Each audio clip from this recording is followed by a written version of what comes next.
Greetings, sixth grade students. This is Tuesday, the 13th of January, and we've now, having completed section 1 of the textbook, we're going to go into section 2. I trust up to this point that you have completed the exercise and the activities that have been assigned to you at this point, and you should have a pretty good understanding of the ancient Greek civilization in the Dark Ages. Now what we're going to do is we're going to go into the golden age of Greek civilization. But before we delve really deeply into that, we need to get a little bit of a better understanding as to the Greek religion. Now, obviously, as you've probably seen and read about in the Iliad and the Odyssey, by now you should have realized that the Greek religion was quite a complex set of affairs. It is certainly, no shadow of a doubt here, it's a polytheistic religion. And any one of you that have watched the movies, the animated Disney movie Hercules, I'm sure some of you have on occasion. But those of you that have will probably see Zeus and Artemis and the demigod Heracles, which shortened becomes Hercules, and the stories that produced came courtesy of the Greeks' worship of their many gods. So, with that in mind, we're going to take a look at this short clip, and this has all to do with the Greek religion and their polytheistic gods. It is difficult to make generalizations about Greek religion. Like so much of Greek culture, Greek religion was a decentralized affair. Unlike monotheistic religions, Greek religion was not unified by a single god or a single holy text or Bible.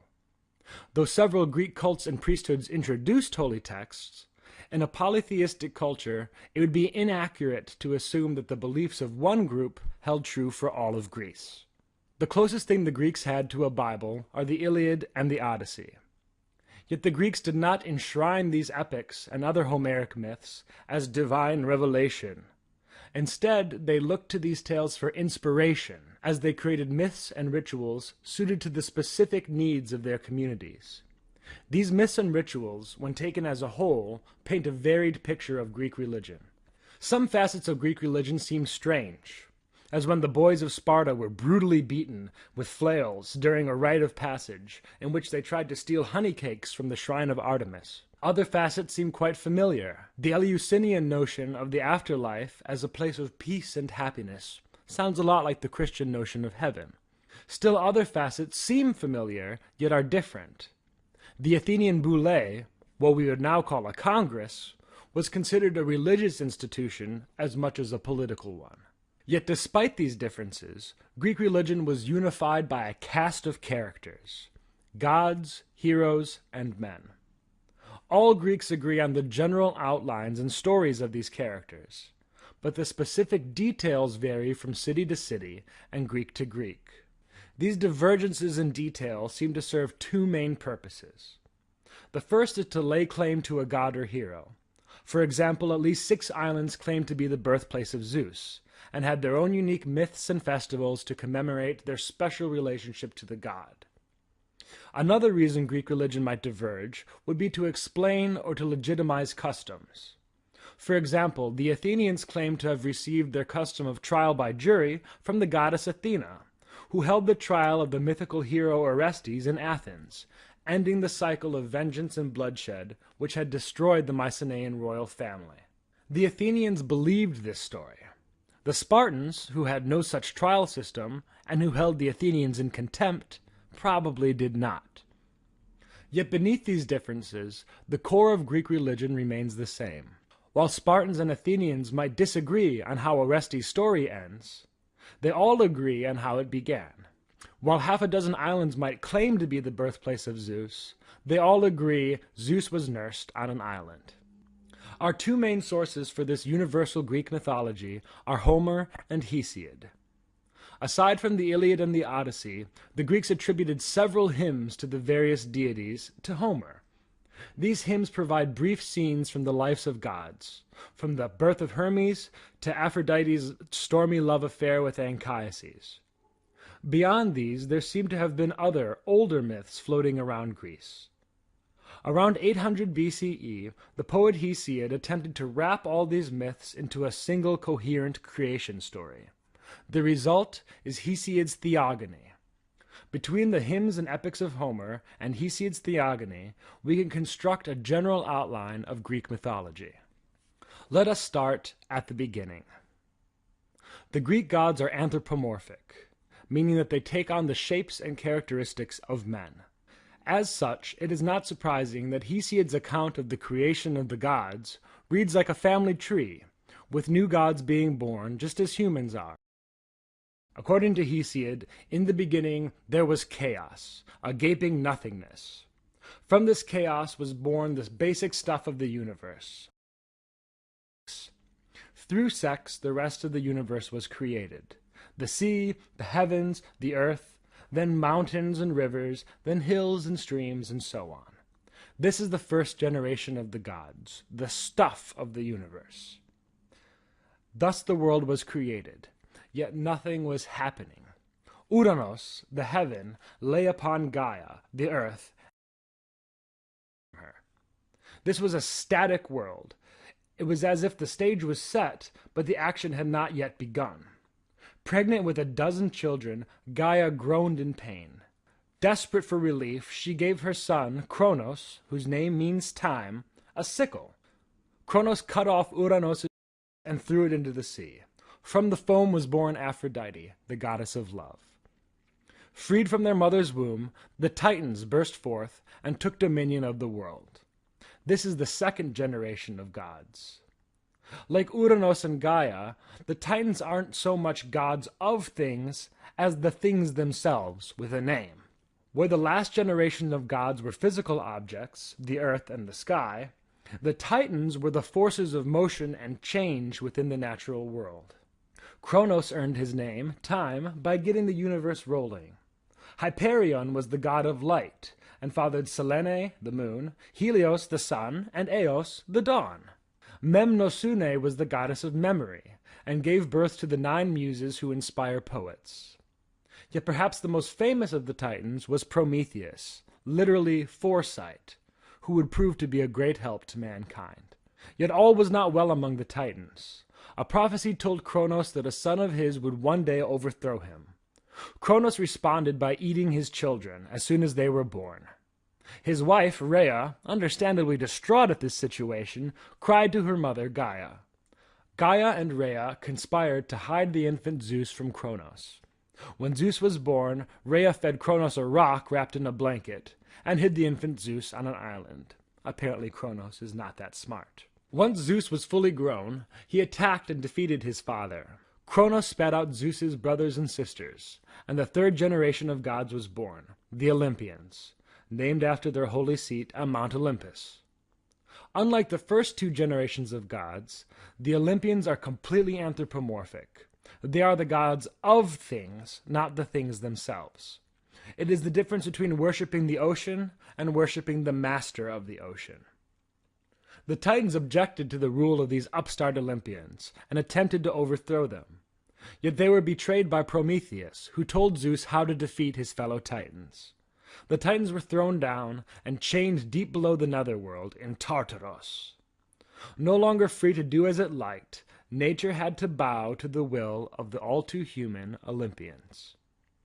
After their victory over the Titans, the children of Kronos and Rhea divided the world amongst themselves. The 3 brothers took the main domains. Zeus was named Lord of the Sky and King of the Gods. He was the god of storms, of kings, of laws, and of Xenia. Poseidon was Lord of the Sea, and because the Greeks thought the earth floated on the sea, also the god of earthquakes. He's also the god of horses for some reason. The 3rd brother, Hades, was given lordship of the underworld. He never really liked his brothers, nor they he, and his jealousy of them makes him one of the most cruel and heartless of the gods. No one ever sacrifices to Hades, knowing he cannot be moved. Instead, Greeks concerned with the afterlife prayed to one of Hades' two wives. For good wishes for the afterlife, they sacrificed to Persephone, goddess of spring and lover of life. For evil wishes, the Greeks sacrificed to Hecate, a three-headed goddess of dark magic. With the three brothers satisfied, their three sisters took lesser domains. There was Hera, goddess of wives and families, Hestia, goddess of the hearth, and Demeter, goddess of fertility and the harvest. Most accounts also list Aphrodite, goddess of love, among the Olympians, although she is of an older generation. She is often seen accompanied by her son Eros, or Lust, whom we call Cupid today. The rest of the Olympians were children of Zeus. Zeus married his sister Hera, who bore him Ares, the god of war, and Hephaestus, the god of the forge. Zeus also slept with Leto, who bore him two children, Apollo and Artemis. The domains of these two gods are slightly harder to pin down. Artemis was the goddess of the hunt and of wild places, but also a goddess of virginity and transitions, childbirth, weddings, rites of passage, and the like. Apollo was even trickier to define. He was god of the lyre, of art, of shepherds, of archery, of medicine, and of disease. But Apollo's most important role was as a god of prophecy, who delivered cryptic oracles from his shrine at Delphi. Zeus's other daughter, Athena, was born of less conventional means. Zeus ate the goddess Mentis, literally mind. This gave him a terrible headache. Desperate for relief, he asked Hephaestus to crack his head open with a hammer. From the head of Zeus sprung Athena. Like her siblings, Athena wears many hats. First and foremost, she is the patron goddess of wisdom. She is also the goddess of crafts, of cities, and the goddess of heroes. Another son of Zeus was Hermes, who delights in mischief. Hermes was the god of trickery, of travelers, of crossroads, of thieves, of athletes, and of inventors. Hermes was the messenger of the gods, and also played the important role of escorting the souls of the dead from the earth above to the underworld below. Zeus's final son, Dionysus, is one of the strangest deities of the Greek pantheon. At his most basic, Dionysus is the god of wine, of the theater, and of dancing. In this sense, Dionysus is the god of having a good time. Yet there is more to Dionysus than just getting wasted and partying. Dionysus is the god of everything animal in man. Compare this to Apollo, who provides a counterpoint by representing everything civilized in man. Dionysus was probably a borrowed god, taken from the Egyptian cult of Isis and Osiris. Like the Egyptians, the Greeks practiced syncretism, combining similar gods into one. When they met a foreign god, they combined him with the closest match in their own pantheon. They also practiced syncretism within their own gods, so that Demeter, Rhea, and Gaia are often interchangeable in Greek myth. Those are the main gods of the Greeks. Yet the Greeks did not limit their worship to gods.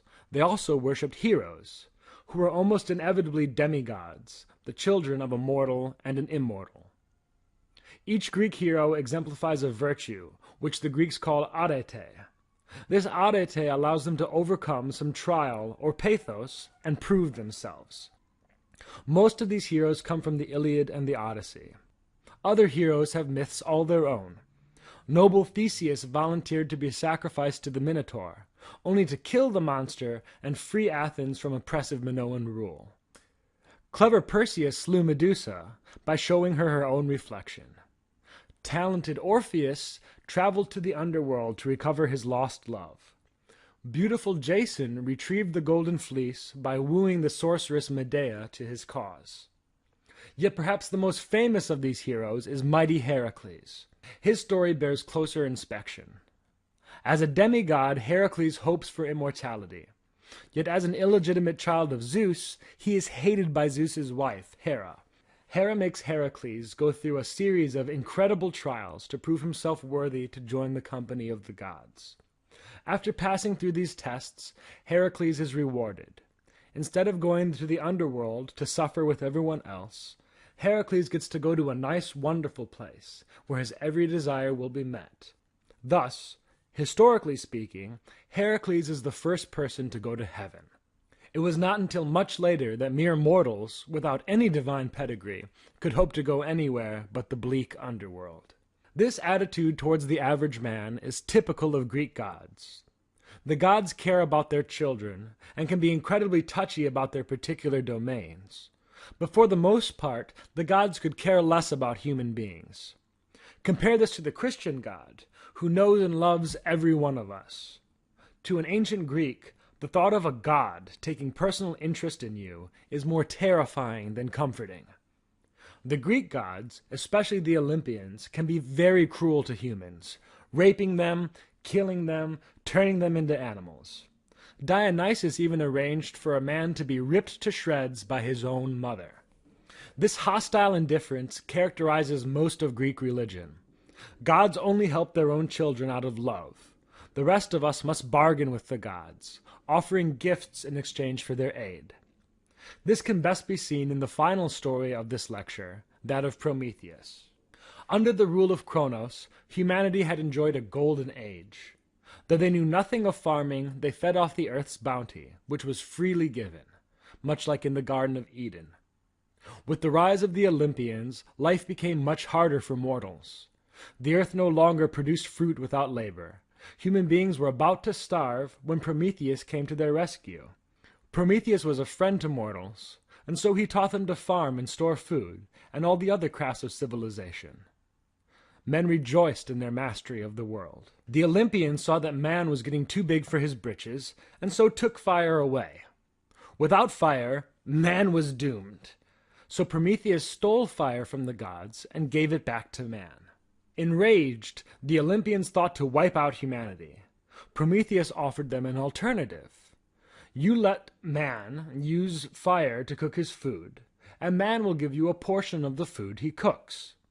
The gods found this acceptable, but Prometheus cared more for men than for the Olympians. So he tricked them. He had the men wrap bones in fat and hide all the meat in the stomach of a bull. When the gods were asked to choose their portion, they chose the large, fatty portion, thinking this the better cut, and left man the stomach full of meat. Bound by their agreement, the gods could no longer wipe man off the face of the earth, and had to be satisfied with sacrifices of bone and fat. This made the gods even angrier. To punish man, they created woman. The Greeks had a less than admirable view of women. To punish Prometheus, they bound him to a stone at the edge of the world, and set an eagle to tear out his liver every day. Thus Prometheus is the first example of a Christ, a figure who dies for the sins of man. Yet Prometheus is also the first Lucifer. In fact, the name Lucifer means bringer of light. He defies the will of Zeus to give humanity a secret knowledge. For this transgression he is doomed to eternal punishment. Greek myth and later Greek philosophy would play a huge role in the formation of Christianity, as early Christians attempted to appeal to a larger audience and to distinguish their religion from Judaism. Greek religious festivals became holy days. Greek heroes turned into Christian saints. And Greek virtues found places of honor alongside their Christian counterparts. Even Christian rituals are distinctly Greek. The Greeks were drinking wine to commemorate Dionysus, the son of a god who died and returned from a grave long before Jesus was ever born. Thus we have seen a rough outline of Greek myth and religion. Greek religion was decentralized and unique to specific locations, yet all based on a common pantheon of anthropomorphic gods. These gods were all too human and could be terribly cruel. The Greeks dealt with their gods by offering them gifts and trying not to do anything that might anger them.